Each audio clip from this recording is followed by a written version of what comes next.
Hey friends, and welcome back to When the Mask Falls. This is episode 9, and this one, I'm calling it I Survived. Now before you think it's going to be some heavy, deep survival story, nope, not today. Today's survival is the everyday kind. The ridiculous, messy, why is this my life kind.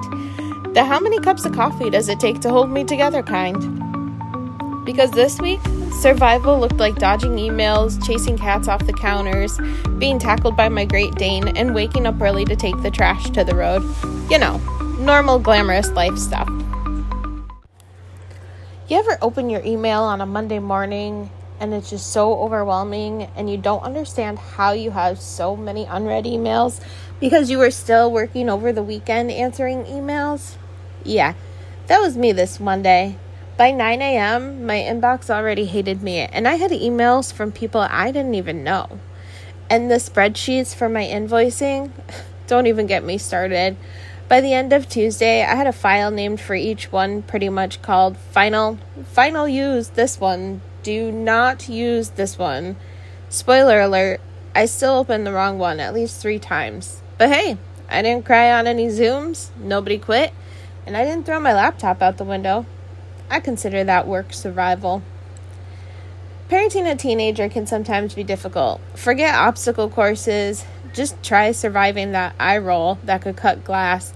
Although, mine probably gets it from her mother. But still. Monday, I had to work late and my daughter had class. So after class, I had texted her to see if she could grab dinner for the 2 of us and bring it to my office. I Venmo'd her $40 and she ended up Venmoing me back. And I didn't even notice that she had actually paid for our dinner until I got home. I'm completely blessed with this kid. She's a great kid, teen, young woman, whatever you want to call her. No matter how many whats I receive or, oh my God, you're so embarrassing days there are, she's totally worth it. Now, let's talk about the rescue because I apparently looked at my already busy life and thought, you know what I need?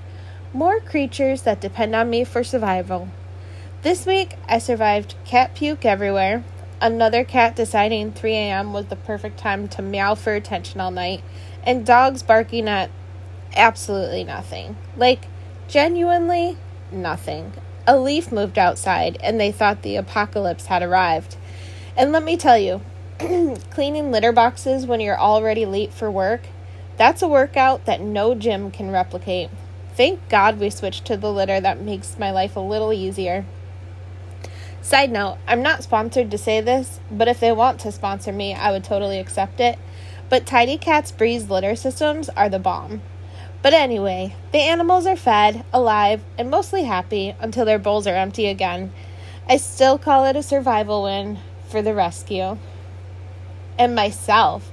Honestly, sometimes the hardest part is surviving me. Like, who in their right mind takes on so many projects when their life is already so full of chaos? Good chaos, but chaos nonetheless. Laundry? Don't even. I survived Laundry Mountain, aka the Everest of unmatched socks, Gabby socks, but who's naming names here? Laundry Mountain has officially turned into Laundry Hills and Valleys. It's never ending, and there's only 2 of us. God bless y'all with big families. But the biggest part of surviving me lately is all the appointments and meetings I keep scheduling, thinking I'm not busy. Yes, I know, I have multiple calendars, but I somehow have left out the idea of travel time between appointments, which has had me rushing everywhere lately. Or if I have too much space between appointments and meetings, I'm completely useless. Off the grid, afraid to start anything because I don't want to go into hyper-focus and be late for that appointment or meeting. It's a never-ending battle, and I do not wish it upon anyone. So, I'm doing pretty good surviving myself this week. It's only Tuesday. But I survived back-to-back meetings fueled by entirely coffee and sheer willpower.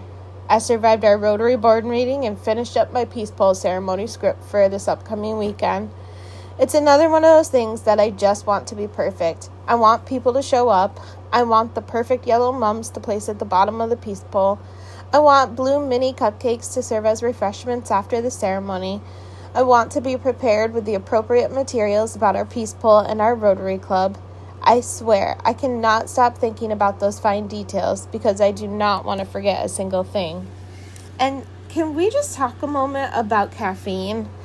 I've survived these last couple days on an ungodly amount of Dunkin' iced coffee and energy teas from my favorite local spot, 3TK.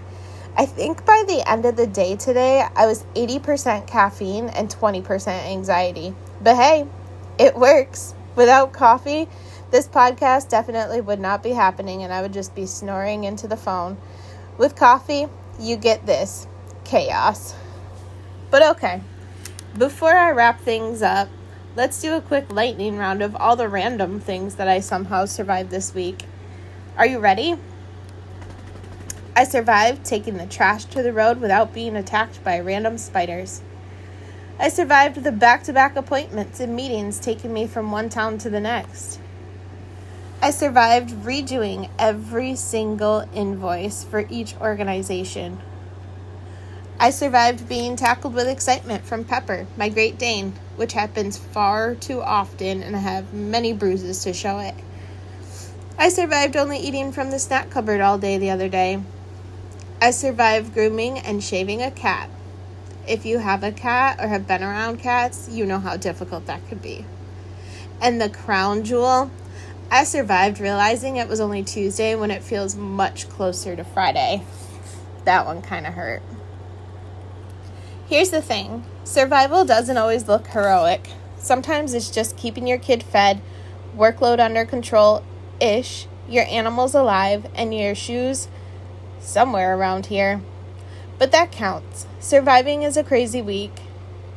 Surviving this crazy week is still survival.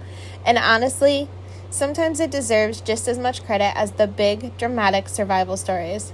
So if you've survived this week, your emails, the chores, the chaos, the kids' tantrums, the eye rolls, congratulations. You, my friend, are winning. Before I close this out, I want to hear from you. What did you survive this week?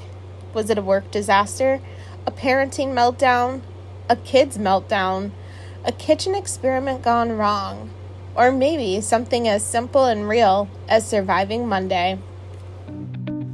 So, that's episode 9. I survived. Not in the dramatic, life-changing way, but yep, I made it through a Monday without setting it on fire kind of way. And honestly, that's enough for me.